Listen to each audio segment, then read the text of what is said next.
Imagina que você é uma criança nos anos 90 e você acabou de zerar Super Mario World.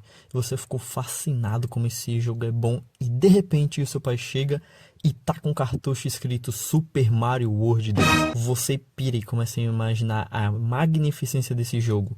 Você coloca o cartucho no Super Nintendo e quando você liga...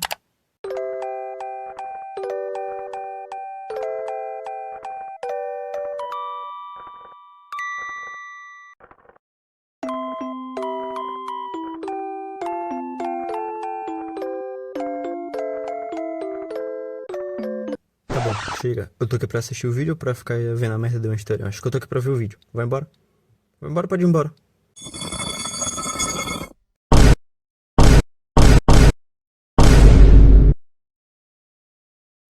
Obrigado.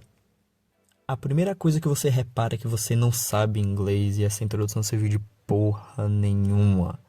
Agora a gente joga com dinossauro verde e o Mario é um bebê.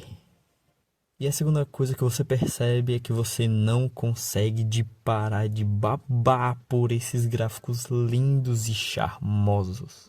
Como Yoshi's Island foi lançado lá no final da geração do Super Nintendo, os desenvolvedores já conheciam todo o potencial do videogame e puderam extrair todo o suco gamer dos gráficos que esse console poderia nos proporcionar.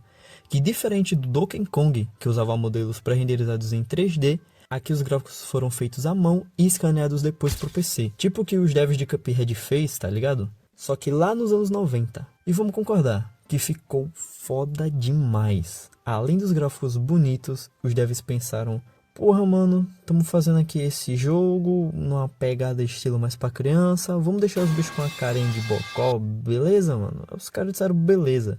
Isso deixou o jogo muito estiloso, velho. Deu uma característica única pra ele, o jogo ficou muito carismático. Não só com os inimigos, mas também com o cenário e toda essa coisa de parecer um desenho feito por uma criança com giz de cera e lápis de colorir, dá uma característica única para esse jogo. E como se isso não fosse suficiente, os caras meteram um 3D no game. Eu confesso que o 3D não é tão utilizado assim, poderia ser melhor utilizado, poderia ser utilizado mais. Porém, nas poucas vezes que ele aparece, é de uma forma bem natural e eu gosto, mano, fica bem bacana. E não tem como falar de Yoshi's Island sem falar de suas músicas, que são iconicamente fodásticas. Só de escutar essa pedrada já dá vontade de tacar ovo em todo mundo mesmo.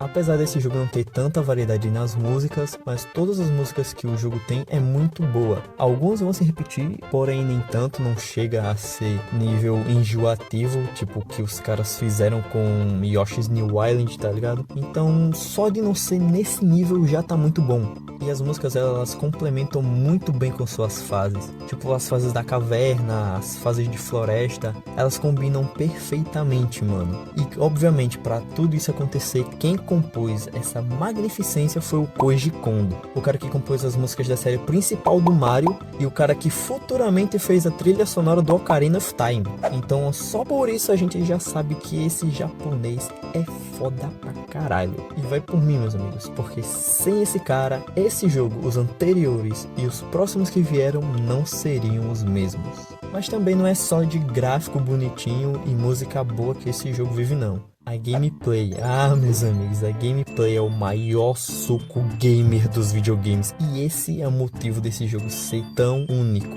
A mecânica principal do dinossauro verde, que em vez de você pular nos inimigos, o que você também pode, você mete a linguada neles, come eles e caga eles em forma de ovo para poder tacar nos outros inimigos e nas coisas também. Eu sei, é inovador e foda pra caralho. Além de conseguir comer os bichos, o Yoshi também dá uma planadinha no ar e essa mecânica é usada principalmente para você alcançar lugares que com o pulo normal você não chegaria e usada em técnicas de speedrun. E tem o Mario. A mecânica de vida desse jogo é totalmente diferente dos outros jogos que a gente tinha na época. O Mario meio que a sua vida, porque o Yoshi ele é praticamente imortal, a não ser que ele vare o mapa ou caia em espinhos ou lava, ele não morre. E o que dita a sua vida é o Mario. Quando você toma dano, ele começa a voar todo acaralhado, chorando, berrando muito, dentro aqui dessa bolha maldita, e aparece um timer na sua tela. E esse timer é meio que a sua vida, porque quando esse timer zera, vem essas pragas aqui, pega, leva o Mario embora e para o choro, mas você também perde. Isso meio que é a sua vida. E quando você consegue recuperar o Mario, a contagem, né, o timer, ele volta gradativamente a 10. Então sim, o Yoshi em si ele é praticamente imortal nesse jogo. E uma coisa que eu acho muito interessante nesse jogo, que dá um diferencial, um toque a mais, são os diversos minigames que pode ser encontrado em algumas fases, com essas portas fechadas aqui. E sempre que você via uma porta dessa, começava uma saga para você ir atrás e achar a chave que abria essa porta. E aqui nesse tipo de minigame, você joga contra um ladrãozinho vagabundo que ele sempre vai dar um jeito de roubar e te deixar estressado.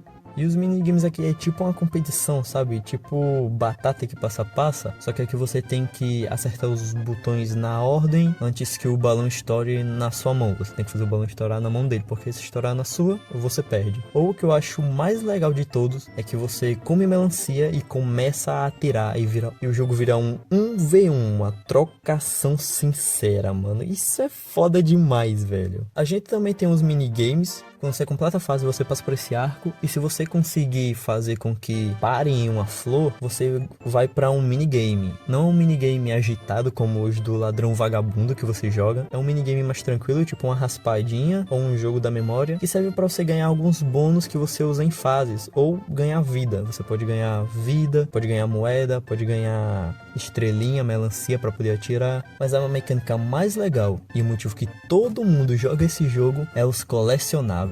Cada fase tem 3 colecionáveis diferentes, que são 5 flores que ficam escondidas pelo mapa, 20 moedas vermelhas, que elas estão junto com as moedas normais, então você tem que pegar ela, e quando você pega, ela fica vermelha, você sabe que você coletou ela, então toda moeda que você vê você tem que pegar, porque ela pode ser uma moeda vermelha. E as 30 estrelas, que são os segundos que você tem. Você consegue ela passando por esses arcos aqui, que são o checkpoint do jogo, e se tiver algum inimigo na tela, enquanto você passa pelo checkpoint, ele vai virar uma estrela. Tem essas flores vermelhas aqui também, que se você jogar um ovo na boca dela, ela vai começar a cuspir estrela, o que é chato de acertar esse bagulho aqui, às vezes nem compensa. E tem outras formas também de conseguir estrela, tipo caindo de um balde, ou dessa nuvenzinha aqui que fica voando. Tem muitas formas de conseguir. E apesar do jogo te dar absolutamente porra nenhuma por você pegar todos os colecionáveis, ainda assim é divertido explorar as fases desse jogo. Ele te cativa a fazer isso porque o design das fases são muito bons. A Nintendo conseguiu fazer um level design tão cativante, a exploração dele, que você vai explorar, o jogo te cativa a pegar todos os colecionáveis, mesmo que você não vá ganhar recompensa nenhuma. Nós temos também esses mini trechinhos aqui, que o Yoshi só larga o Mario dentro de uma bolha e ele vira alguma coisa esquisita, tipo um helicóptero ou um submarino, uma retroescavadeira, que à primeira vista pode parecer algo bem jogado, estando ali meio que nada a ver. Só que não, mano, são muito bem implementadas e não parece enjoativo, não parece que aquilo tá ali só por tá ligado? Ele realmente faz parte do jogo. E as fases desse jogo, cara, é sério, eu juro pra você que toda fase vai ser diferente uma da outra. Nenhuma fase desse jogo é igual. Nós temos fase em floresta, nós temos a primeira fase que é um tutorial e se passa em um campo. Nós temos fases em caverna, que algumas são side-scroller, e temos a pior fase desse jogo, que é a caverna longa, que é uma fase side-scroller muito lenta e demorada, que não tem checkpoint, ou seja, se você morrer, você vai ter que voltar pro começo. Eu só queria dizer que eu odeio essa fase. Nós temos uma fase que é na floresta dos macacos, e eles ficam atirando semente de melancia em você o tempo inteiro. Nós temos uma fase que fica voando essas bagulho branco aqui, e quando você toca nele, o Yoshi fica drogado. É sério, mano, o Yoshi fica bêbado e ele não controla direito desse jeito, mano. Nintendo, eu pensei que isso era um jogo pra criança, velho. O que você tá fazendo? A gente tem uma fase que a gente fica voando em um balão. Tem essas fases aqui que as plataformas ficam caindo direto, então você tem que calcular os seus pulos. Sério, velho, se você nunca jogou Yoshi's Island, joga, porque cada fase vai ser uma experiência única. E apesar disso, as fases em seus respectivos mundos, ela tem uma conexão. Não parece que é uma fase, que toda fase é uma fase aleatória. Não, ela ainda parece daquele mundo e parece sim ser do mesmo jogo. Os bosses desse jogo, meus amigos. Se as fases já são diferenciadas, os bosses então nem se fala, porque cada um deles tem uma mecânica diferente para você poder derrotá-lo. Como essa gosma aqui, que você precisa ficar atacando o ovo nela até conseguir expor o coração, e quando você consegue, você joga um ovo nela e ela acaba morrendo. Ou esse bichinho aqui que nem entendo o que você fez, mano.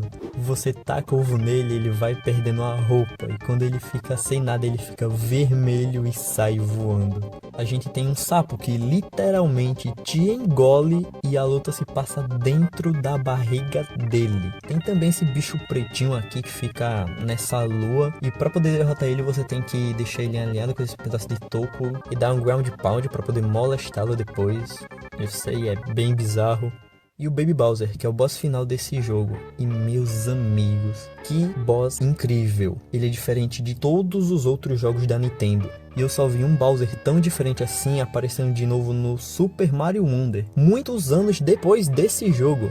E é por todos esses motivos e um pouco mais que eu nem falei nesse vídeo, que Yoshi's Island é tão único. Ele tem a sua característica própria e marcante, que nem mesmo Yoshi's New Island conseguiu fazer, que ele só copiou descaradamente esse jogo sem entender a sua essência. E sim, eu sei que tem uns jogos muito bons do Yoshi, como o Yoshi Woolly World, que é o Yoshi de lã, e o Yoshi's Crafted World. Mas até esses jogos que são considerados continuações do Yoshi's Island, mesmo o Baby Mario não aparecendo e o jogo não tendo muita conexão, nunca vai existir um jogo como Yoshi's Island. Esse jogo é incrivelmente único e uma pérola dos videogames.